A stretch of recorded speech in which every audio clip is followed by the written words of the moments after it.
കുറഞ്ഞത് ഒരു 7 സീറ്റുള്ള വാഹനത്തിൽ കയറ്റിക്കൊണ്ടുപോയി സത്യം പുറത്തേക്ക് വരുമെന്ന് നമുക്ക് തീർച്ചയായിട്ടും പ്രതീക്ഷിക്കാം. ഞാനൊരു 3/4 മണിക്കൂറോളം സംസാരിച്ചു. പറയാൻ ആഗ്രഹിക്കുന്നില്ല, എന്നാലും പ്രത്യക്ഷത്തിൽ കാണുന്ന കാര്യങ്ങളാണ് ഞാനിപ്പോ പറഞ്ഞത്. 7 സീറ്റുള്ള വാഹനമാകുമ്പം നടുക്കെ സീറ്റ് ഇരുന്ന് കഴിഞ്ഞാൽ പുറവശത്തും ആൾക്കാർ ഇരിക്കാൻ, 2 സൈഡിലും ആൾക്കാർക്ക് ഇരിക്കാം. സംഭവം കേൾപ്പിക്കാമോ? തീർച്ചയായിട്ടും ഞാൻ അതും കൂടെ കേൾപ്പിക്കാനാണല്ലോ ഞാൻ വിളിച്ചത്.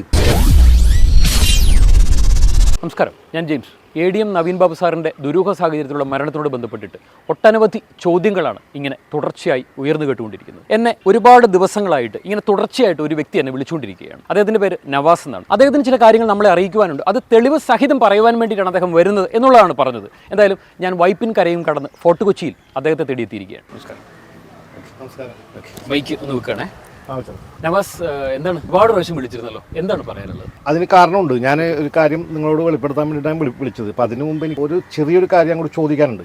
ഈ നവീൻ ബാബു സാറിന്റെ മരണവുമായി ബന്ധപ്പെട്ടിട്ട് അതിന്റെ ആധികാരികമായിട്ട് അത് കൊലപാതകമാണോ അല്ലെങ്കിൽ അത് ആത്മഹത്യയാണോ എന്നൊന്നും ഇതുവരെ തെളിയിക്കപ്പെട്ടിട്ടില്ല. അതിന് അന്വേഷണം നടന്നുകൊണ്ടിരിക്കുക. പല ചാനലിൽ നിന്നും അങ്ങനെയുള്ള ഒരുപാട് കാര്യങ്ങൾ ഇതുമായി ബന്ധപ്പെട്ട് വന്നുകൊണ്ടിരിക്കുന്നുണ്ട്. എനിക്ക് പറയാനുള്ളത് എന്ന് വെച്ചിട്ടുണ്ടെങ്കിൽ ഇപ്പൊ ഒരു ആത്മഹത്യ എന്ന് പറയുമ്പോൾ ആത്മഹത്യയാണോ കൊലപാതകമാണോ എന്നുള്ളത് കണ്ടെത്തിയിട്ടില്ല. നിലവിൽ പറയുന്നത് ആത്മഹത്യ എന്നുള്ളതാണ്. ഇനിയിപ്പോൾ ഒരാൾ ആത്മഹത്യ ചെയ്തെന്നിരിക്കട്ടെ, വാതിൽ തുറന്നെടുക്കുക എന്നുള്ളതാണ് ഔദ്യോഗിക സ്ഥിരീകരണം. എന്നിട്ടാണ് ആത്മഹത്യ ചെയ്തിരിക്കുന്നത്. ഇപ്പൊ ചില മാധ്യമങ്ങൾ അടക്കി പറയുന്നുണ്ട് ആത്മഹത്യയാണ്. അത് അവരെന്തിന്റെ അടിസ്ഥാനത്തിലാണ്? നിങ്ങൾ ഉൾപ്പെടെയുള്ള മാധ്യമങ്ങൾ ഞങ്ങൾ പറഞ്ഞിട്ടില്ല. ഞങ്ങൾ ഒരു കാരണവശാലും ആത്മഹത്യ ഇതുവരെ പറഞ്ഞിട്ടില്ല. ആയിരിക്കാം, എന്നാലും മരണം ആത്മഹത്യയാണോ കൊലപാതകമാണോ ഇതുവരെ കണ്ടെത്തിയിട്ടില്ല. ആരെങ്കിലും ഒരാൾ ഫോഴ്സ് ചെയ്തുകൊണ്ട് ഇപ്പൊ ഏതെങ്കിലും ഒരു ലോക്കൽ നേതാവാകട്ടെ അല്ലെങ്കിൽ ഒരു മുതിർന്ന നേതാവാകട്ടെ അങ്ങനെ ഒരു കാര്യം പറഞ്ഞതിന്റെ പേരിൽ അയാൾ പോയി ആത്മഹത്യ ചെയ്യാന്നുണ്ട്. അങ്ങനെയുണ്ട് ഈ കേരളത്തിൽ ഒരുപാട് ആത്മഹത്യകൾ നടക്കണം. അപ്പൊ ഇതെല്ലാം ഇതിന്റെ വസ്തുതാപരമായിട്ടുള്ള കാര്യങ്ങളൊക്കെ നമുക്ക് വെളിപ്പെട്ട് വരാണ്ട് നമുക്ക് ഇതിനൊരു ആധികാരികമായിട്ടൊരു തീരുമാനം എടുക്കാൻ പറ്റില്ല. എനിക്ക് ചോദിക്കാനുള്ളത് പറഞ്ഞാൽ ഇപ്പൊ അദ്ദേഹം തൂങ്ങി മരിച്ചു എന്നുള്ള രീതിയിലാണ്. എന്നോട് വിളിച്ചപ്പോൾ പറഞ്ഞിരുന്നു എന്തോ ഒരു വ്യക്തമായിട്ട് ഒരു തെളിവുണ്ട്, എന്തൊക്കെയോ കാര്യങ്ങളുണ്ട്. അത് ഞാൻ തരാം. എനിക്ക് വന്നിരിക്കുന്ന ഒരു വിഷയവുമായി ബന്ധപ്പെട്ട് അതിന്റെ ഒരു കാര്യം താങ്കളോട് പറയാൻ വേണ്ടിയിട്ടാണ് ഞാൻ വിളിച്ചത്. ഇപ്പോൾ ഒരാൾ ആത്മഹത്യ ചെയ്യുമ്പോൾ ഇപ്പോൾ തൂങ്ങിയാണ് മരിക്കുന്നതെങ്കിൽ ആ കയറ് ഇത് എവിടെ നിന്ന് കിട്ടി? എവിടെന്നെങ്കിലും മേടിച്ചതാണോ? വാതിൽ തുറന്നിട്ട് ആരെങ്കിലും ചെയ്യോ? ഇങ്ങനെയൊക്കെയുള്ള കുറെ കാര്യങ്ങൾ ഇതിനകത്തുണ്ട്. വ്യക്തിപരമായിട്ട് എനിക്ക് ഞാൻ പറയാൻ ആഗ്രഹിക്കുന്നില്ല, എന്നാലും പ്രത്യക്ഷത്തിൽ കാണുന്ന കാര്യങ്ങളാണ് ഞാൻ ഇപ്പോൾ പറഞ്ഞത്. ഇപ്പോൾ കയറ് മേടിച്ചതിനെ കുറിച്ച് ഒരുപാട് കാര്യങ്ങൾ ചോദിക്കുന്നുണ്ട്. കാരണം അദ്ദേഹം വന്ന് ഇറങ്ങുന്നത് മുനീശ്വര കോവിലിന് മുമ്പിലാണ്. മുനീശ്വര കോവിലിന് മുമ്പിൽ അദ്ദേഹത്തെ കൊണ്ടുവന്ന് ഡ്രൈവർ കൊണ്ടുവന്ന് ഇറക്കി വിടുന്നതും അതിനുശേഷം അദ്ദേഹം എവിടെ പോയി എന്നുള്ള കാര്യത്തിൽ CC ക്യാമറ വിഷയങ്ങളൊന്നും ലഭിച്ചിട്ടില്ല. പക്ഷെ പിന്നീട് അങ്ങോട്ട് റെയിൽവേ സ്റ്റേഷനിൽ കടന്നുവെന്നും ട്രെയിനിൽ യാത്ര ചെയ്തുവെന്നും ഒരുപാട് സമയം അവിടെ നിന്നിരുന്നു എന്നുള്ള കാര്യങ്ങളൊക്കെ പറയുന്നുണ്ട്. പക്ഷെ അതിനൊന്നും ഒരു വ്യക്തമായിട്ട് പ്രൂഫോ കാര്യങ്ങളൊന്നും ലഭിച്ചിട്ടില്ല. മാത്രമല്ല നിങ്ങൾ പറഞ്ഞ പോലെ ഈ കയറ് മേടിക്കാൻ വേണ്ടി കടയിൽ കയറുന്നതോ അല്ലെങ്കിൽ അതിനുള്ള തെളിവുകളോ മറ്റൊന്നും ഇവരെ കണ്ടെത്തിയിട്ടില്ല. ആത്മഹത്യയാണ് എന്ന് പറഞ്ഞ് ഉറപ്പിക്കുന്നില്ല എന്ന് പറയുമ്പോൾ അതുപോലെ തന്നെ കൊലപാതകമാണെന്ന് ഉറപ്പിക്കാനുള്ള തക്കതായിട്ടുള്ള തെളിവുകളും കൃത്യമായിട്ടുള്ള സംഭവങ്ങളൊന്നും കണ്ടെത്തിയിട്ടില്ല. നമ്മളിപ്പോൾ ആധികാരികമായിട്ട് ഈ വിഷയം കൊലപാതകമാണോ ആത്മഹത്യയാണോ എന്ന് തർപ്പിച്ച് പറയണമെങ്കിൽ നമുക്ക് സോളിഡ് ആയിട്ടുള്ള അതിന്റെ അന്വേഷണ റിപ്പോർട്ട്, അന്വേഷണ ഉദ്യോഗസ്ഥന്മാർ സ്ട്രോങ് ആയിരിക്കണം. കൃത്യമായിട്ടുള്ള ഒരു അന്വേഷണം നടന്നാൽ മാത്രമേ ഇതിനകത്ത് യഥാർത്ഥ സംഭവങ്ങൾ പുറത്തു വരികയുള്ളൂ. തീർച്ചയായിട്ടും. ഇപ്പം ഇതിനകത്ത് യഥാർത്ഥമായിട്ടുള്ള ഇതിലുള്ള അന്വേഷണങ്ങൾ നടക്കുന്നില്ല എന്നുള്ള കാര്യത്തിൽ മാധ്യമങ്ങൾക്കാർക്കും തർക്കമില്ല. അപ്പൊ അതിനോട് ബന്ധപ്പെട്ട കാര്യങ്ങൾ മാത്രമേ ഞങ്ങൾ പറഞ്ഞിട്ടുള്ളൂ. പ്രത്യേകിച്ച് അദ്ദേഹം ആത്മഹത്യ ചെയ്തു എന്ന് അരക്കെട്ട് ഉറപ്പിച്ച് ഇന്ന് വരെ ഞങ്ങൾ പറഞ്ഞിട്ടില്ല. ചില മാധ്യമങ്ങൾ പറയുന്നുണ്ടാവും, പക്ഷേ ഒരു കാരണവശാലും അത് ആത്മഹത്യയാണെന്നുള്ള തെളിവ് സഹിതം ഇതുവരെ പ്രൂവ് ചെയ്യാൻ വേണ്ടി സാധിച്ചിട്ടില്ല. ഒരു സൂയിസൈഡ് നോട്ട് കിട്ടിയിട്ടില്ല. അതുപോലെ വാതിലും മലക്കെ തുറന്നിട്ടിട്ടാണ് അദ്ദേഹം സൂയിസൈഡ് ചെയ്തിരിക്കുന്നു എന്ന് പറയുമ്പോൾ ആത്മഹത്യ ചെയ്യുന്ന ഒരാൾ അങ്ങനെ ചെയ്യില്ല. അതൊക്കെ ചോദ്യങ്ങളായിട്ട് തന്നെ ഉയർന്നു നിൽക്കുന്ന അതിനൊന്നും മറുപടി കൊടുക്കാൻ ആർക്കും ആയിട്ടുമില്ല. അതിലെന്തെങ്കിലും ദുരൂഹതയുണ്ടോ അല്ലെങ്കിൽ എന്താണ് സംഭവിച്ചിരിക്കുന്നത് നമുക്ക് ഒട്ടും പറയാൻ പറ്റില്ല. ലോക്കൽ നേതാവാകട്ടെ അല്ലെങ്കിൽ ഒരു മുതിർന്ന നേതാവ് ഏതെങ്കിലും ഒരു പൊതുവേദിയിൽ അവഹേളിച്ചെന്നോ അല്ലെങ്കിൽ കുറ്റപ്പെടുത്തിയെന്നോ എന്നുള്ള ഒരു പരാമർശത്തിന്റെ പേരിൽ പോയിട്ട് ആരെങ്കിലും ആത്മഹത്യ ചെയ്യും. കാരണം ADM എന്ന് പറയുന്ന വളരെയധികം വിദ്യാസമ്പന്നനായിട്ടുള്ള ഒരു വ്യക്തിയാണ്. അങ്ങനെയുള്ള ഒരാൾ പോയിട്ട് ആത്മഹത്യ ചെയ്യും എന്ന് പറയുന്നതിനോട് എന്താ പറയാ, ഒരു വില്ലേജ് ഓഫീസറിൽ നിന്നും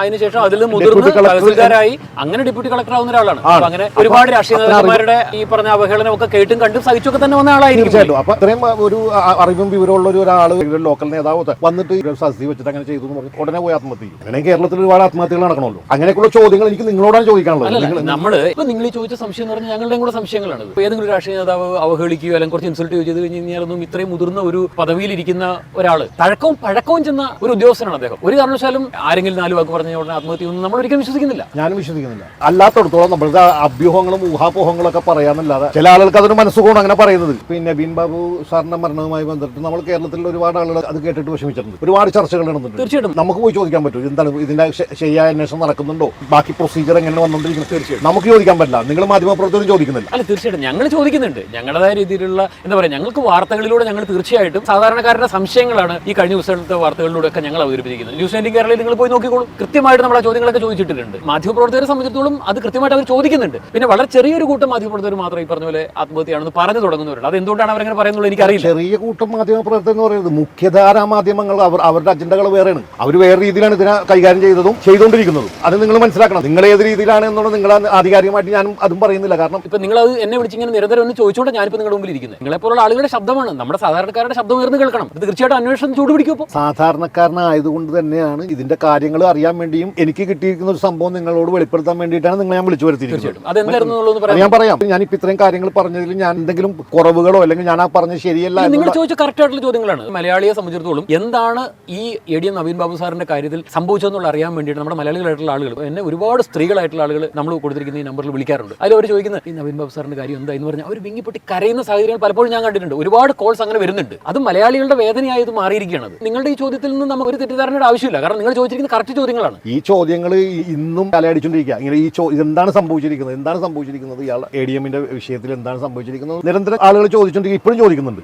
ഇദ്ദേഹത്തിന്റെ ഭാര്യയും മക്കളും ചെങ്ങന്നൂർ റെയിൽവേ സ്റ്റേഷനിൽ വരുന്നു. ഇദ്ദേഹത്തെ വെയിറ്റ് ചെയ്യുന്നു. ഇദ്ദേഹത്തെ കാണാണ്ടായപ്പോൾ കണ്ണൂരിലേക്ക് വിളിച്ചു പറയുന്നു. ഒരാൾ പോയി നോക്കിയിട്ട് തുറന്നെടുക്കുന്ന കോട്ടേഴ്സ് കണ്ടിട്ട് പോലും ആരൊക്കെയോ വിളിച്ചു വരുത്തിയിട്ടാണ് അതിനകത്ത് കയറി നോക്കുമ്പോഴാണ് ഇത് കാണുന്നതെന്നൊക്കെ പറയുന്നു. അപ്പൊ അതൊക്കെ അങ്ങോട്ട് വിശ്വസിക്കാൻ പറ്റാത്ത ഒരു കാര്യം. തുറന്നെടുക്കുന്ന ഒരു വീട്ടിനകത്തേക്കോ അല്ലെങ്കിൽ ഒരു കോട്ടേഴ്സിലേക്കോ ഒരാൾക്ക് ഒറ്റയ്ക്ക് കയറുന്നതിന് എന്താ മണിക്കൂറുകൾക്ക് മുൻപ് എ.ഡി.എമ്മിനെ ഇവർ കണ്ടതാണ്. രാവിലെ അയാൾ എത്തിയിട്ടില്ല എന്ന് പറഞ്ഞ ഭാര്യ വിളിക്കുമ്പോൾ അവിടെ ചെന്ന് നോക്കുമ്പോൾ ഡോർ തുറന്നെടുക്കണമെന്നുണ്ടെങ്കിൽ അയാൾക്ക് തന്നെ കയറി നോക്കാനുള്ളൂ. ഇവിടെ ആൾക്കാരെല്ലാം കൂടെ വിളിച്ചു കയറി നോക്കേണ്ട ആവശ്യമില്ല. അപ്പൊ ഇതിലൊക്കെ എന്തെങ്കിലും സത്യങ്ങളുണ്ടോ അല്ലെങ്കിൽ ഇവർ പറയുന്നതിൽ വല്ല ദുരൂഹതയുണ്ടോ? ഇതൊക്കെ ഞാൻ നേരത്തെ പറഞ്ഞല്ലോ, ഇതൊക്കെ കറക്റ്റ് ആയിട്ട് അന്വേഷിച്ച് കണ്ടെത്തിയിട്ട് വേണം ഇത് കേരള സമൂഹത്തോട് ഇത് പറയാനായിട്ട്. അപ്പോഴല്ലേ ആളുകൾക്ക് ഇതിന്റെ യാഥാർത്ഥ്യം എന്താണെന്ന് മനസ്സിലാക്കാനും വിലയിരുത്താനൊക്കെ പറ്റുള്ളൂ. അതുവരെയും വെറുതെ ഊഹാപോഹങ്ങൾ പറയാമെന്ന് മാത്രമേ ഉള്ളൂ. നവീൻ ബാബു സാറിന്റെ യാത്ര ചടങ്ങുമായി ബന്ധപ്പെട്ട് ക്ഷണിക്കപ്പെടാതെ പി ദീപ കയറി വന്നു. എന്നിട്ട് അദ്ദേഹത്തെ അവഹേളിച്ചു അല്ലെങ്കിൽ കുറ്റപ്പെടുത്തി ഒക്കെ സംസാരിച്ചു. ഔദ്യോഗിക ഇതിൽ അവർക്ക് ചിലപ്പോൾ എന്തെങ്കിലും വിഷയങ്ങൾ ഉണ്ടായിരിക്കാം. അതുകൊണ്ടായിരിക്കും അവരങ്ങനെ പറഞ്ഞിട്ടുണ്ടാവാം. അല്ല, അവർക്ക് ദേഷ്യമുണ്ട്. അവർക്ക് നവീൻ ബാബുവിനോട് ദേഷ്യമുണ്ട്. NOC കൊടുക്കുന്നതിനോട് ബന്ധപ്പെട്ടിട്ട് അവർ പല പ്രാവശ്യം നവീൻ ബാബുവിനെ വിളിച്ചിട്ട് ഓക്കെ അവരത് പറഞ്ഞ് അവർ പോയി. വൈകുന്നേരം വന്നിട്ട് പി ദിവ്യ അദ്ദേഹത്തെ കൊല്ലും എന്ന് നിങ്ങൾ ഉദ്ദേശിക്കുന്നത്? പി ദിവ്യ തന്നെ ഇത്രയും ഏറെ കാര്യങ്ങൾ അവിടെ വിളിച്ചു പറയുന്നു. വൈകിട്ട് ഇത് പറഞ്ഞിട്ട് പിന്നെ മണിക്കൂറുകൾക്ക് കഴിയുമ്പോൾ നേരെ നവീൻ ബാബുവിന്റെ ജീവൻ എടുക്കാൻ വേണ്ടി മാത്രം വണ്ടിയാണോ പി ദിവ്യ എന്നുള്ള കാര്യമാണോ നിങ്ങൾ ഉദ്ദേശിക്കുന്നത്? തീർച്ചയായിട്ടും കേരള സമൂഹം അങ്ങനെ വിശ്വസിക്കും. അല്ല, ഒരു കാരണവശാലും അങ്ങനെ വിശ്വസിക്കില്ല. അത് നടക്കാത്ത കാര്യമാണ്. കാരണം പി ദിവ്യ അത്ര മണ്ടിയൊന്നും, അവർ നല്ല ബുദ്ധിയുള്ള ഒരു രാഷ്ട്രീയ നേതാവാണ്. ഈ ഒരു വിഷയത്തിന് മാത്രം വന്നിട്ട് അവർ പുള്ളിയോടുള്ള NOC എന്തോ കാര്യങ്ങളായിട്ടുള്ള ആ എതിർപ്പിന്റെ പേരിൽ അവർ അയാൾ ചെയ്ത കാര്യങ്ങൾ അവിടെ പറഞ്ഞു. ആ കാര്യം പറഞ്ഞുകൊണ്ടാണ് ഇദ്ദേഹം പോയി ആത്മഹത്യ ചെയ്യുന്നത്. പി ദിവ്യയെ നമുക്ക് ഈ ഒരു കാര്യത്തിൽ ന്യായീകരിക്കാനൊന്നും പറ്റില്ല ഒരു കാരണവശാലും. ഞാൻ ന്യായീകരിക്കുന്നില്ല. അവരതിൽ കുറ്റക്കാരാണെങ്കിൽ തീർച്ചയായിട്ടും അവർ ശിക്ഷിക്കപ്പെടണം. ആത്മഹത്യ ചെയ്താണെങ്കിൽ മാത്രമല്ലേ അങ്ങനെയൊക്കെ വരുന്നുള്ളൂ. കാരണം ഇതിപ്പോ ആത്മഹത്യ ചെയ്തതാണെന്നുള്ള കണ്ടെത്താൻ വേണ്ടിയിട്ട് ഇതുവരെ സാധിച്ചിട്ടില്ല. ഇപ്പോഴും ആത്മഹത്യയാണെന്നുള്ള ഒരുമാതിരി ബോധമുള്ള ആരും വിശ്വസിക്കുന്നില്ല. അപ്പൊ ഇനിയിപ്പോ ഇതിപ്പോ ഇങ്ങനെ ഒരു വിഷയം നടന്നതിന്റെ പേരിൽ ഇനി മറ്റുള്ളവർ ഇപ്പൊ കണ്ണൂർ പോലുള്ള സ്ഥലങ്ങളിൽ അറിയാലോ, അദ്ദേഹത്തോട് ശത്രുതയുള്ള ആരെങ്കിലും ഇത് മുതലെടുത്തുകൊണ്ട് അയാളെ അപായപ്പെടുത്തിയാണോ? എനിക്ക് കിട്ടിയിരിക്കുന്ന വോയിസിൽ പറയുന്നുണ്ട് 6-7 പേർക്ക് ഇരിക്കാവുന്ന ഒരു വണ്ടിയിലാണ് ഇദ്ദേഹത്തെ കയറ്റിക്കൊണ്ടുപോയതെന്നും റെയിൽവേ സ്റ്റേഷനിൽ കൊണ്ട് ഇറക്കി വിട്ടുന്നു അങ്ങനെയൊക്കെ പറയുന്ന സംഭവം.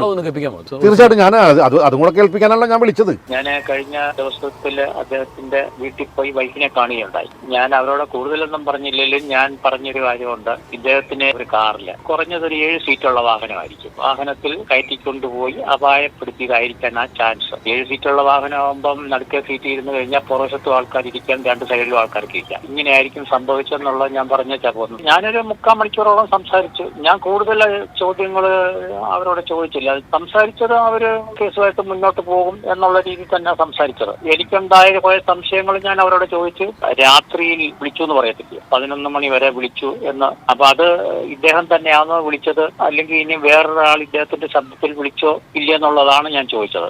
അവര് പറയുന്നത് അങ്ങനെയാണ് തോന്നുന്നതെന്നാണ് പറഞ്ഞത്. വിളിച്ചപ്പോഴ് എന്തെങ്കിലും അസ്വാഭാവികരമായിട്ട് എന്തെങ്കിലും തോന്നിയോ എന്ന് ഞാൻ ചോദിച്ചായിരുന്നു. അപ്പൊ പറഞ്ഞു അങ്ങനെ ഒന്നും തോന്നിയായിട്ട് തോന്നുന്നില്ല എന്ന് പറഞ്ഞു. പിന്നെ എന്ത് സംഭവിച്ചു എന്നുള്ളത് പുള്ളിക്കാരിക്ക് അറിയത്തില്ല. അവര് പറയുന്നത് പുള്ളി തന്നെയാണ് സംസാരിച്ചത്, അസ്വാഭാവികമായിട്ടൊന്നും തോന്നിയില്ല എന്നാ പറയുന്നത്. രാവിലെ പുള്ളിക്കാരി വിവരം അറിയുന്നില്ല. അങ്ങനെ ബന്ധുക്കൾ പലരും വീട്ടിലോട്ട് കയറി ചെല്ലുന്നുണ്ട്. രാവിലെ ബന്ധുക്കൾ കയറി ചെല്ലുമ്പോഴാണ് പുള്ളിയെ കാണാനില്ല എന്നുള്ളതാണ് പറഞ്ഞതെന്ന് പറഞ്ഞു. പിന്നാണ് പറയുന്നത് ആളിങ്ങനെ മരിച്ചു എന്നുള്ളത്. അദ്ദേഹത്തിനെ എവിടെയോ വെച്ച് അപായപ്പെടുത്തിയിട്ടുണ്ട്. അപ്പൊ അത് എവിടെ വെച്ചാണെന്നുള്ളത് നമുക്കറിയത്തില്ല. എവിടെയോ വെച്ച് അപായപ്പെടുത്തിയത്, അതൊരിക്കലും തൂങ്ങി വെച്ചൊന്നുമില്ല. അതാണ് എല്ലാവരുടെയും മനസ്സിലുള്ളത്. അത് തന്നെ. ഇപ്പൊ നമ്മളുമായിട്ട് സംസാരിക്കുന്നവരെല്ലാവരും ഇത് തന്നെ പറയുന്നത്. എങ്ങനെയാണെന്നുള്ളതും അറിയത്തില്ല. ഒരാൾ മരിക്കാൻ തീരുമാനിച്ചു കഴിഞ്ഞാൽ അപ്പൊ തന്നെ പോയി മരിക്കും. പിന്നെ അത് സമയം നോക്കി എന്നിട്ട് അങ്ങനെയാണെന്നുണ്ടെങ്കിൽ അതിലേക്ക് വേദം പുള്ളിക്ക് ട്രെയിനിന്റെ മുന്നിലോട്ട് അറിയപ്പെടില്ല. എത്രയോ ട്രെയിനുകൾ ആ സമയത്ത് പോകുന്നു.